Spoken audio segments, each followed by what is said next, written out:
Ce chapitre est destiné à l'ostéologie du membre inférieur. Nous allons vous présenter l'os coxal, le fémur, le tibia et la fibula, ainsi que les os du pied. Le premier bipède connu est un reptile. Il vivait il y a 290 millions d'années. Le Dibamus cursoris utilisait ses membres inférieurs pour se déplacer. Il pouvait atteindre la vitesse de 24 km/h et utiliser cette capacité pour fuir ses ennemis. L'être humain est un bipède. La bipédie est donc le fait d'utiliser ses membres inférieurs pour se tenir debout et se déplacer. La bipédie n'est pas le fruit de l'évolution. La bipédie est une caractéristique des hominides. Les hominides correspondent aux chimpanzés, aux hommes et aux gorilles. La différence entre les chimpanzés, les singes et l'homme est le fait que l'homme a perfectionné la marche, alors que les chimpanzés ont perfectionné le fait de vivre dans les arbres. Le fait d'utiliser ses membres inférieurs, de se verticaliser, a plusieurs conséquences anatomiques que nous allons voir maintenant. Tout d'abord, les différentes courbures de la colonne vertébrale mobile, avec une lordose cervicale, une syphose thoracique et une lordose lombaire. La verticalité a entraîné ces différentes courbures et donne des propriétés de résistance très importantes à la colonne vertébrale. Le bassin, quant à lui, a dû basculer ventralement. Ce bassin s'est aussi élargi transversalement. Il recevait ainsi le contenu abdominal, l'ensemble des viscères abdominaux, et s'est élargi pour accepter tous ces organes. On a noté aussi, avec l'élargissement transversal du bassin, un allongement du col fémoral. Cet allongement du col fémoral est associé à une diaphyse fémorale qui est concave dorsalement, qui elle aussi, de par sa concavité, va être plus résistante à la pression. Et on note, de par le fait de l'allongement du col fémoral, une inclinaison fémorale qui est un valgum de 170 degrés. Au niveau des os de la jambe, on retrouve la diaphyse tibiale qui elle aussi est concave dorsalement. Et pour finir, au niveau de la plante du pied, la voûte plantaire correspond à un amortisseur et nous le verrons en détail dans les diapositives suivantes. Intéressons-nous au bassin. Le bassin est la frontière entre la cavité abdominale et la cavité pelvienne. Il équivaut à la ceinture scapulaire.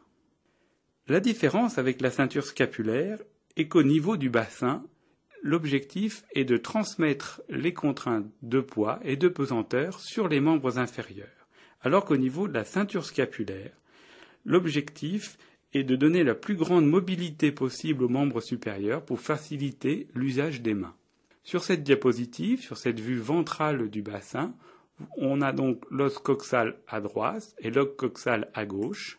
Ils sont connectés en avant par la symphyse pubienne et en arrière, correspondant à la colonne statique, le sacrum.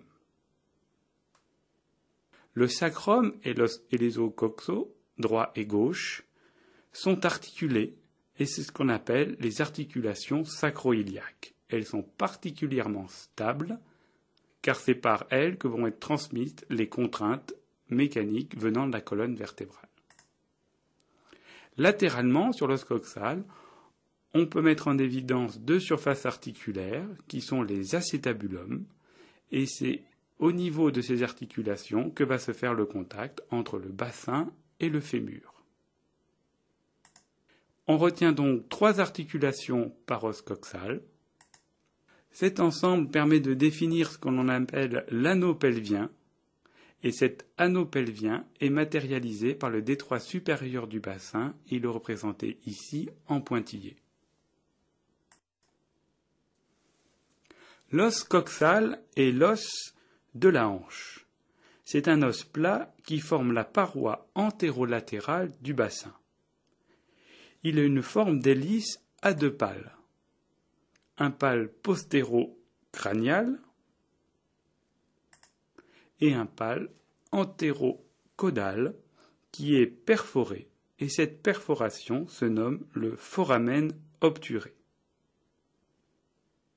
L'os coxal est constitué de 2 faces, 4 bords et 4 angles. Si on s'intéresse maintenant à l'embryologie, cet os coxal est en réalité constitué de 3 éléments. Ces 3 éléments osseux sont centrés autour du cartilage en Y qui va former l'acétabulum. On retrouve l'ilion. L'ilion, c'est l'élément qui forme l'aile postérocrâniale. Elle est constituée d'une aile et d'un corps qui fera le contact avec le cartilage en Y. En arrière et en bas, l'ischion.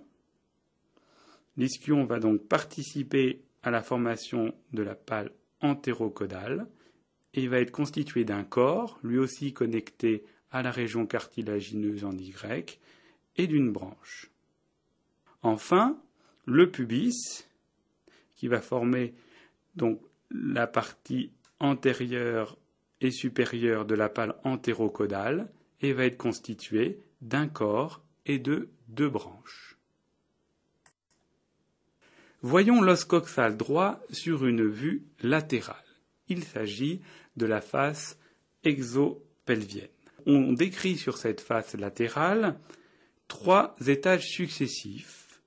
La face dite glutéale, la face correspondant à l'acétabulum et en dessous les pourtours du foramen obturé. Intéressons-nous à la face glutéale. La partie toute supérieure de l'os coxal correspond à la crête iliaque. Cette crête iliaque peut être palpée sans difficulté. On décrit dans les sens horaires différents éléments anatomiques sur cette vue. Tout d'abord l'épine iliaque antéro-supérieure qui correspond à la limite antérieure de la crête iliaque. En dessous, on va trouver l'épine iliaque antéro-inférieure, puis l'éminence iliopectinée, qui est juste un regard de l'acétabulum. Au niveau du pubis, le tubercule pubien, qui est donc la partie la plus antérieure. Le foramen obturé et un renforcement osseux qui correspond à l'ischion et qui se nomme la tubérosité ischiatique. Si l'on remonte sur le bord postérieur de l'os coxal, on va mettre en évidence l'épine ischiatique, la grande incisure ischiatique, puis l'épine iliaque postéro-inférieure et l'épine iliaque postéro-supérieure qui correspond à la partie caudale et terminale de la crête iliaque. Au-dessus de l'acétabulum existe une dépression qui se nomme le sillon supra-acétabulaire. Sur la face glutéale, on peut mettre en évidence différentes lignes. Une ligne glutéale postérieure, qui va donc de la grande échancrure jusqu'à la partie postérieure de la crête iliaque. Une ligne glutéale antérieure, qui va partir lui aussi de la grande échancrure ischiatique et va être orientée en avant. Et au-dessus du sillon supracétabulaire existe ce que l'on appelle la ligne glutéale inférieure. L'acétabulum correspond à une profonde excavation sphénoïde qui s'articule avec la tête fémorale. L'acétabulum se nomme aussi le cotyle. Cette cavité regarde en bas, en avant et en dehors. Elle est constituée de 2 parties, une partie périphérique encroûtée de cartilage qui se nomme la surface semi-lunaire, qui est concave en bas, et en son centre est constituée par une surface non cartilagineuse qui se nomme la fosse acétabulaire. Sur le plan ligamentaire, maintenant, et membraneux, il existe différentes structures. Tout d'abord, le foramen obturé est en effet un foramen obturé partiellement par une membrane appelée membrane obturatrice. À la partie supérieure, non obturée du foramen obturé, existe un canal qui se nomme le canal obturateur. De l'épine iliaque antéro-supérieure au tubercule pubien, un ligament est tendu, il se nomme le ligament inguinal. Ce ligament inguinal, à sa partie médiane, donne naissance à la bandelette iliopectinée, qui va donc être tendue de la partie médiane du ligament inguinal jusqu'à l'éminence iliopectinée. L'espace en dessous du ligament inguinal sera donc séparé en deux. Voyons maintenant l'os coxal sur une vue endopelvienne ou une vue médiale.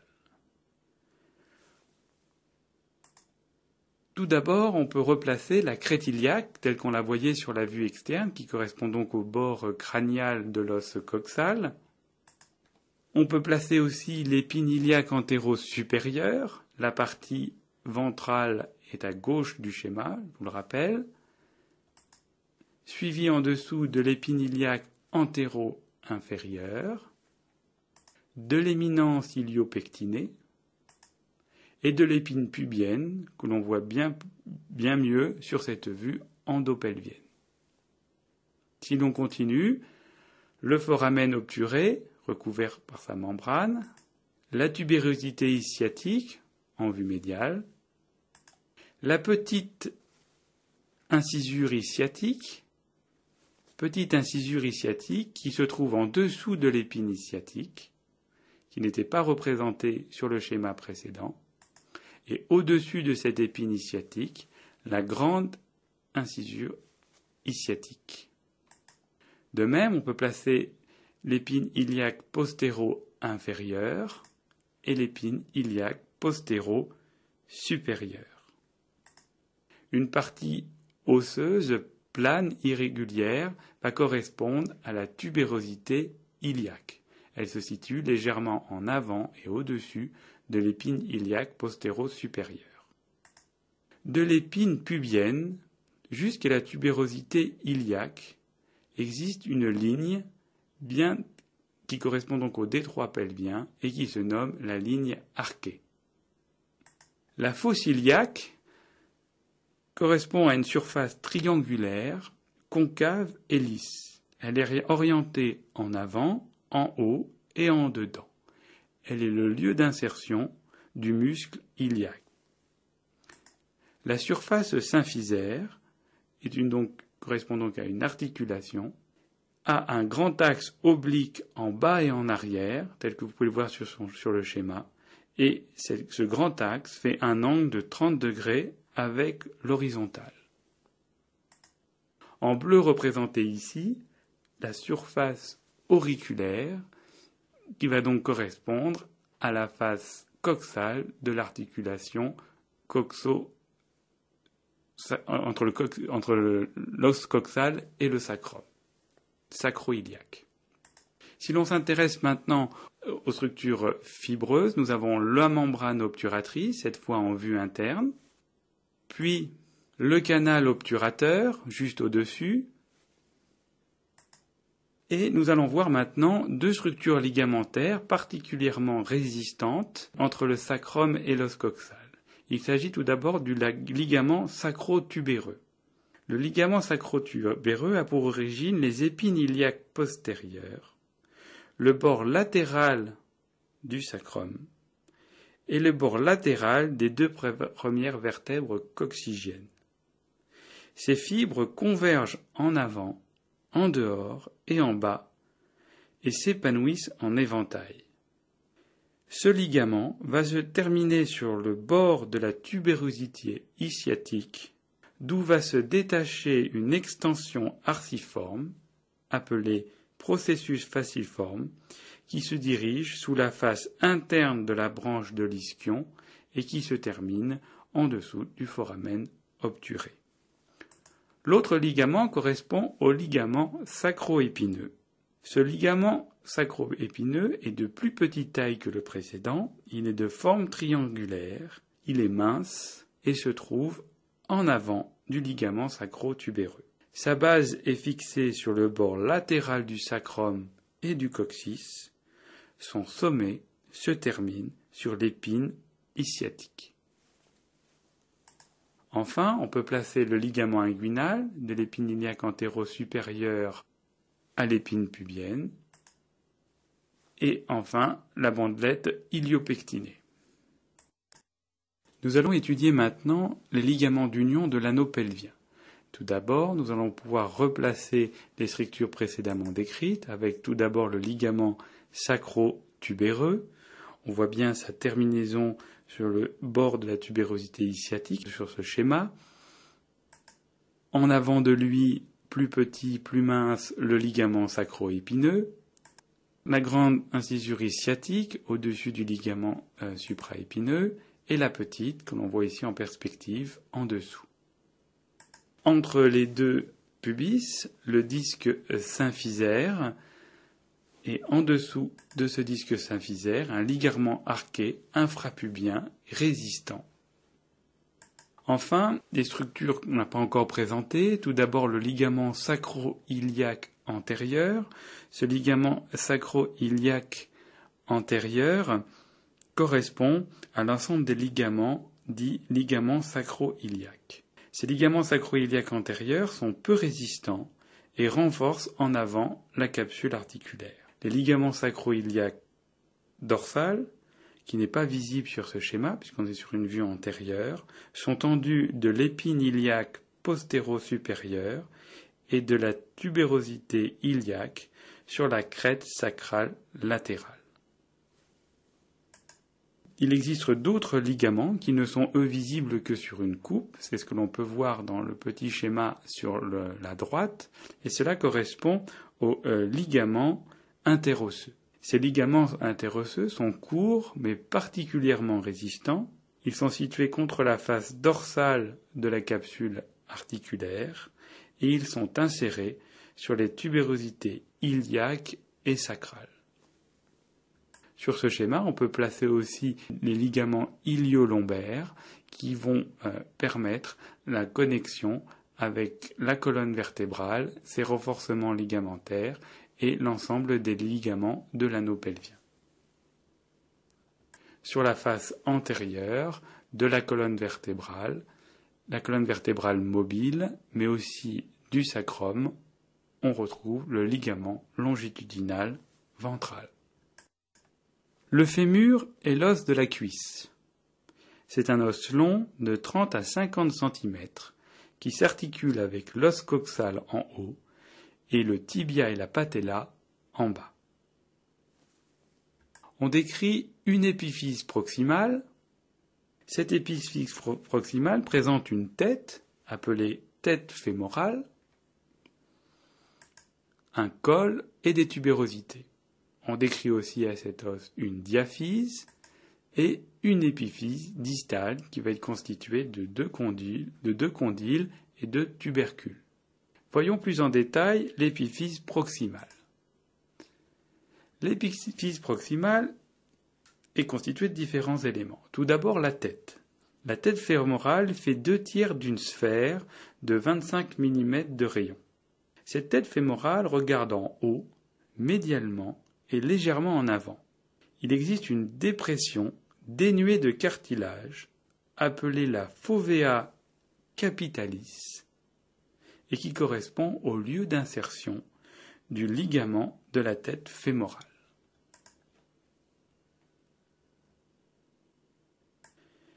Faisant suite à la tête fémorale, le col fémoral, qui est cylindrique, aplati d'avant en arrière, et qui s'élargit latéralement. Le grand trochanter, qui présente plusieurs faces, est donc latéral par rapport au col. Il présente une face latérale qui est convexe, qui va être le lieu d'insertion musculaire, et une face médiale qui est concave et qui correspond à la fosse trochantérienne. La fosse trochantérique. Le petit trochanter, qui est lui sur le bord médial et plutôt postérieur, présente une base et un apex. Entre le petit trochanter et le grand trochanter existent différents reliefs osseux.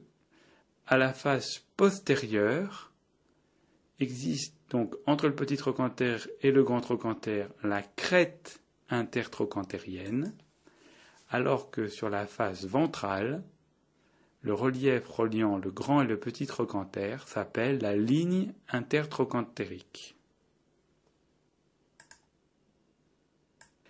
La diaphyse présente à sa face dorsale une ligne appelée la ligne âpre. Cette ligne est saillante et rugueuse. À sa partie supérieure, cette ligne trifurque et va donc donner naissance à plusieurs lignes. Tout d'abord, la ligne spirale. Cette ligne spirale prolonge la lèvre médiale de la ligne âpre, contourne le bord médial du fémur et se termine sur la ligne intertrochantérique à la face ventrale du fémur. Cette partie supérieure de la ligne âpre va donner aussi naissance à la ligne pectinée qui va rejoindre le petit trochanter. Enfin, la troisième branche de cette trifurcation correspond à la tubérosité glutéale qui prolonge la lèvre latérale de la ligne âpre et rejoint le grand trochanter. À sa partie inférieure, cette ligne âpre présente une bifurcation, avec une ligne supracondylienne médiale et une ligne supracondylienne latérale. Ces deux lignes délimitent la surface poplitée. L'épiphyse distale est quant à elle plus étendue transversalement que l'épiphyse proximale. Sur sa face postérieure, on peut mettre en évidence deux condyles, médial et latéral, délimitant un espace appelé la fosse intercondylaire. Ces deux condyles s'articulent avec le tibia. Sur la face ventrale, en continuité avec la surface articulaire condylaire, se trouve la surface articulaire patellaire qui s'articule avec la patella. Elle est fléchée sur le schéma trochlée fémorale. Il est intéressant de mettre en évidence des tubérosités au niveau de cette épiphyse distale, avec en particulier, en continuité avec l'une des bifurcations de la ligne âpre, la tubérosité du grand abducteur qui va correspondre au lieu d'insertion du muscle grand adducteur. On retrouve latéralement la tubérosité supracondylienne latérale, à droite et à gauche. Intéressons-nous maintenant aux différents axes et angles qui caractérisent le fémur. Tout d'abord, on met en place l'axe cervical qui va donc passer par le centre du col fémoral et de la tête fémorale, puis l'axe diaphysaire qui passe par le centre de la diaphyse. À partir de ces deux axes, on peut mettre ainsi en évidence l'angle cervico-diaphysaire.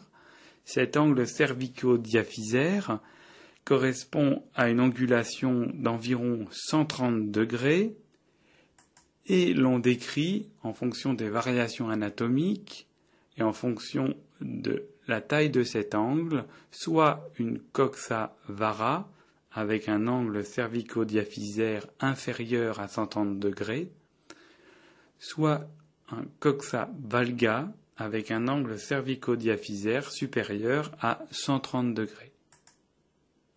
Si l'on projette sur une vue crâniale l'axe cervical, ainsi que le plan frontal bicondylien, qui est donc un plan frontal qui passe juste en arrière des deux condyles, on se rend compte qu'il existe une antéversion.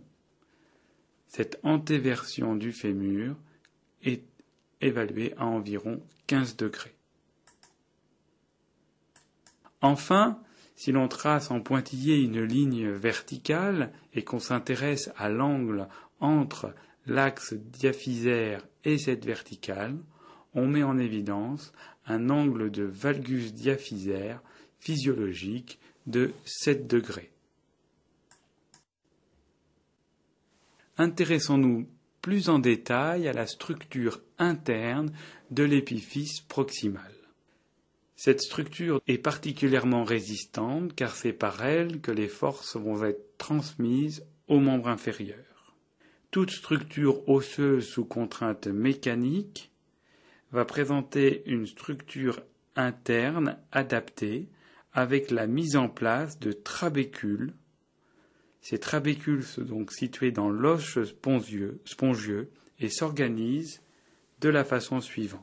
On a tout d'abord un système principal qui va supporter le poids du corps.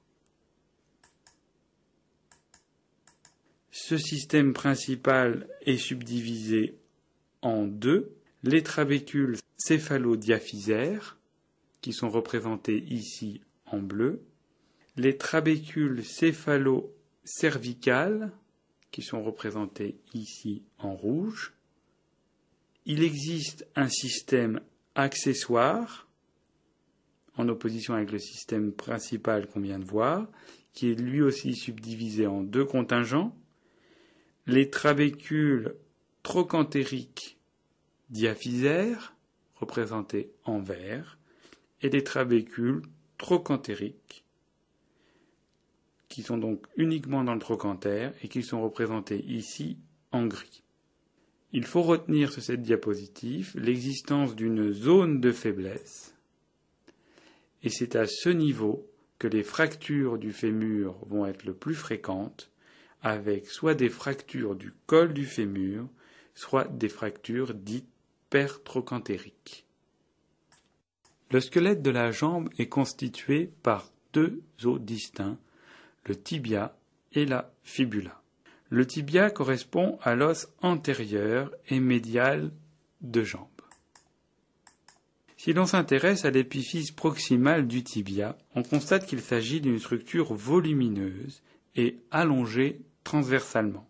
Elle est constituée de deux condyles, latéral et médial. Ces deux condyles sont recouverts de surfaces cartilagineuses. Ces surfaces cartilagineuses se nomment les surfaces articulaires tibiales supérieures, médiales et latérales. Elles sont séparées par un espace interarticulaire. Entre ces deux surfaces articulaires, dans l'espace interarticulaire, existe une éminence osseuse qui correspond à l'éminence intercondylaire. Cette éminence intercondylaire est constituée de deux tubercules appelés tubercules intercondylaires médial et latéral.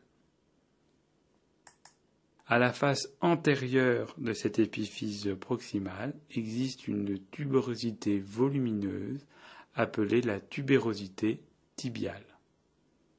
En dessous de la surface articulaire latérale existe un renforcement qui correspond au tubercule infracondylaire. Enfin, sur ce tibia et en descendant, on peut mettre en évidence une crête tibiale antérieure. Cette crête tibiale antérieure est palpable en sous-cutané au niveau de la jambe. Et ici, l'on fait une coupe horizontale de ces deux structures osseuses. On peut mettre en évidence tout d'abord une lame interosseuse fibreuse et différentes faces au tibia, une face ventrale, une face médiale et une face dorsale. L'épiphyse distale du tibia est aplatie d'avant en arrière. La face antérieure du tibia prolonge la face latérale de la diaphyse. Sa face postérieure est convexe et prolonge la face postérieure de la diaphyse. Sa face médiale se prolonge par la malléole médiale. Cette malléole médiale est située plus haut que la malléole latérale.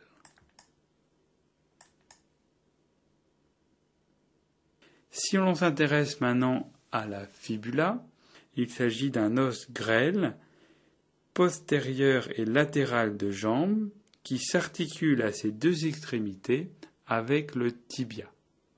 On décrit une tête de la fibula et un col. Son extrémité inférieure va correspondre à la malléole latérale. La malléole latérale, la malléole médiale vont former ensemble une pince dite bimalléolaire qui va venir s'articuler avec les os du pied. Le squelette du pied est constitué de 26 os articulés. Ils sont répartis en 3 groupes. Tout d'abord le tarse postérieur, qui va être constitué par le calcaneus, qui va correspondre au talon, et qui est surplombé par le talus, qui va venir s'articuler avec la pince bimalléolaire du tibia et de la fibula que l'on vient de voir. La tubérosité calcanéenne correspond donc à la partie la plus dorsale du calcaneus et correspond au relief du talon, cette partie qui va rentrer en contact en premier avec le sol au cours de la marche. Plus en avant, le tarse antérieur.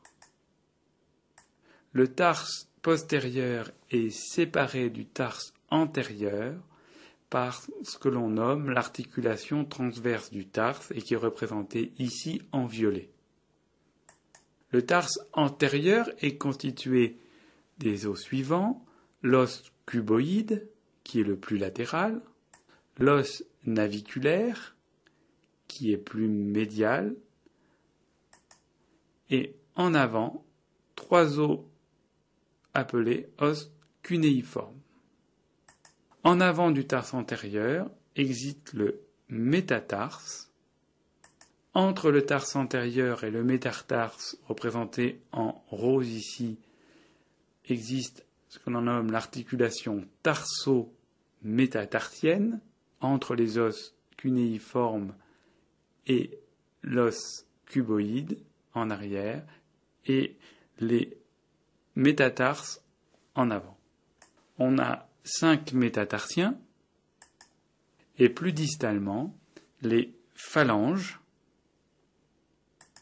Entre le métatarse et les phalanges existe ce que l'on appelle l'articulation métatarso-phalangienne.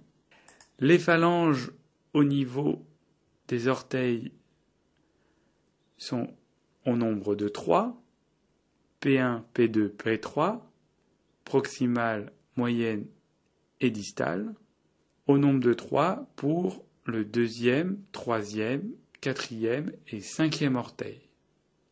L'hallux, ou gros orteil, est lui constitué de 2 phalanges, proximale et distale. Il est intéressant de représenter sur cette vue crâniale du squelette du pied ce que l'on appelle le triangle d'appui. Ce triangle d'appui a une extrémité dorsale qui correspond à la tubérosité calcanéenne et une base ventrale avec un angle au niveau de la tête du 5e métatarsien et de la tête du 1er métatarsien. Ce triangle correspond au triangle d'appui.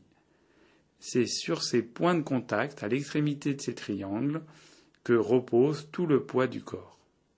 En revanche, lors de la marche, le mouvement projette l'ensemble du poids sur ce qu'on appelle le triangle de propulsion. Le triangle de propulsion est orienté à l'inverse, avec une base qui est dorsale, qui correspond à la base du triangle d'appui, et une extrémité qui va jusqu'à la phalange distale de l'hallux. Ce triangle de propulsion est utilisé lors de la marche. Voyons maintenant sur une vue latérale le squelette du pied. Tout d'abord, le talus. C'est donc lui qui va s'articuler avec le tibia et la fibula. Le talus est subdivisé en deux parties, son corps et sa tête qui est plus antérieure. Le corps s'articule avec le tibia et la fibula, alors que la tête s'articule avec l'os naviculaire. En dessous du talus se trouve le calcaneus, avec au contact avec le sol la tubérosité du calcaneus. Sur sa face médiale, un renforcement osseux va former ce que l'on appelle le sustentaculum thalli. Il est orienté vers nous sur cette vue médiale. Entre le talus et le calcanéum existe un espace qui correspond au sinus du tarse et dans lequel se trouvent différents ligaments. Plus en avant, l'os naviculaire. Plus latéralement, vu ici en profondeur, la face médiale de l'os cuboïde. En avant de l'os naviculaire, le premier os cunéiforme. Les autres ne sont pas visibles sur cette vue médiale. Plus en avant, le premier métatarsien. Et le cinquième métatarsien, représenté ici en perspective, ce qui nous permet de représenter le triangle d'appui en vert. Et on peut ainsi placer les différents arcs plantaires, avec tout d'abord un arc longitudinal qui est latéral. Vous voyez qu'il démarre de la tubérosité du calcanéum jusqu'à la tête du cinquième métatarsien. On peut décrire plus médialement l'arc longitudinal médial, qui lui est tendu de la tubérosité du calcanéum jusqu'à la tête du premier métatarsien. L'arc longitudinal médial est plus concave vers le bas que l'arc longitudinal latéral. On peut représenter sur une coupe frontale du squelette du pied à deux niveaux différents, au niveau de l'os cuboïde et au niveau des métatarsiens, ce qui permet de placer l'arc transversal, représenté ici en bleu, qui donc présente un appui au sol à sa partie latérale, au niveau de l'os cuboïde, et est distant au niveau de l'os du premier cunéiforme d'environ 15 mm par rapport au sol. On voit donc qu'il existe deux arcs longitudinaux et un arc transversal, l'ensemble formant la voûte plantaire. Il est important de noter ici aussi que la transmission des forces en provenance de la jambe se font à travers le pied, avec une répartition de 2/3 sur le calcanéus, c'est-à-dire le talon, et 1/3 sur l'ensemble du squelette du pied qui se trouve en avant.